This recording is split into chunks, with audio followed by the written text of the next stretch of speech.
Louvado seja nosso Senhor Jesus Cristo, para sempre seja louvado. Querido irmão, querida irmã, saudações no Cristo Redentor. Hoje, dia 19 de novembro, sexta-feira, como o tempo está passando rápido.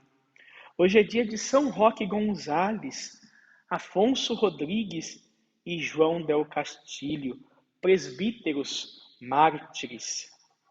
Roque Gonzales, Afonso Rodrigues e João del Castilho foram três grandes sacerdotes jesuítas que muito fizeram para a libertação dos indígenas, mas os maus indígenas e gananciosos os perseguiram até o martírio, não reconhecendo o bem que eles faziam. O martírio se deu com golpes de uma clava de pedra e um seguido do outro. O bem custou e continua a custar a vida dos fiéis. Muitas vezes, irmãos, quem faz o bem é perseguido, mas confiemos que mesmo na perseguição nós podemos contar com a presença de Deus. Para viver a radicalidade do Evangelho, como esses nossos irmãos, nós queremos estar sempre imbuídos da palavra de Deus. E hoje do Evangelho de Lucas, capítulo 19, versículos do 45 ao 48. O Senhor esteja convosco, Ele está no meio de nós. Proclamação do Evangelho de Jesus Cristo, segundo Lucas. Glória a vós, Senhor. Naquele tempo, Jesus entrou no templo e começou a expulsar os vendedores e disse: está escrito, minha casa será casa de oração. No entanto, vós fizestes dela um antro de ladrões. Jesus ensinava todos os dias no templo. Os sumos sacerdotes, os mestres da lei e os notáveis do povo procuravam matá-lo, mas não sabiam o que fazer, porque o povo todo ficava fascinado quando ouvia Jesus falar. Palavra da salvação, glória a vós, Senhor.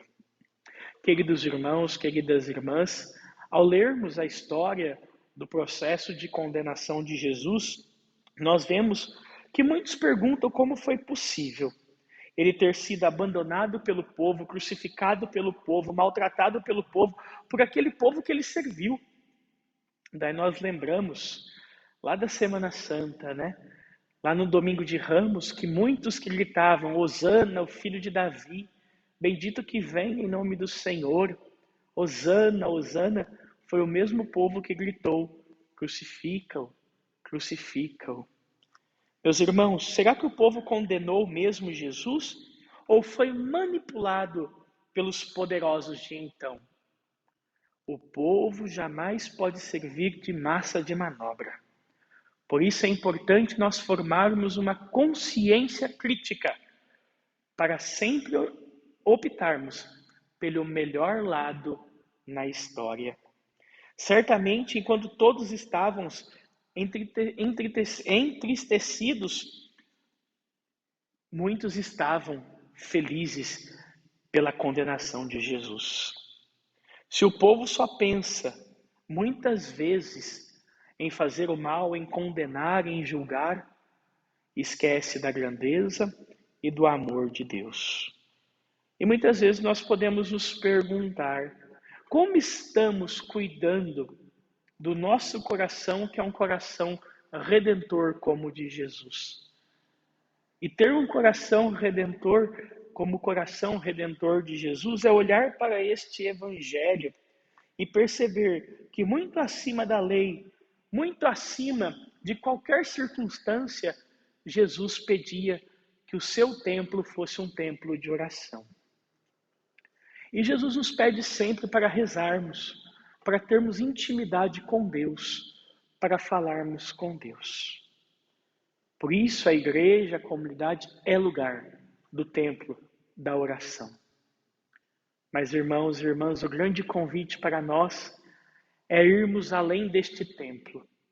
É transformarmos a nossa oração em ação, transformando a vida das pessoas. Jesus foi condenado muitas vezes pelos líderes políticos da sua época, que se sentiam ameaçados por pregar a verdade, falar da justiça e transformar a vida das pessoas. E hoje nós vemos a nossa igreja muito perseguida por falar a verdade, por denunciar a fome, a miséria, a falta de vida, a falta de saúde, por tantos que se dizem até mesmo cristãos católicos. Portanto, meus irmãos, a igreja tem sim um compromisso social de transformação. Nós queremos que todos tenham vida plena, vida em abundância, e que a nossa sociedade seja uma sociedade justa, fraterna e acolhedora. O povo que crucificou Jesus foi um povo que transformou a sua liberdade na consciência daqueles que mandavam. Que a nossa consciência seja livre para escolhermos sempre aqueles que dizem que o povo tenha vida plena. Que Deus nos abençoe, nos guarde e nos proteja, em nome do Pai, do Filho e do Espírito Santo. Amém.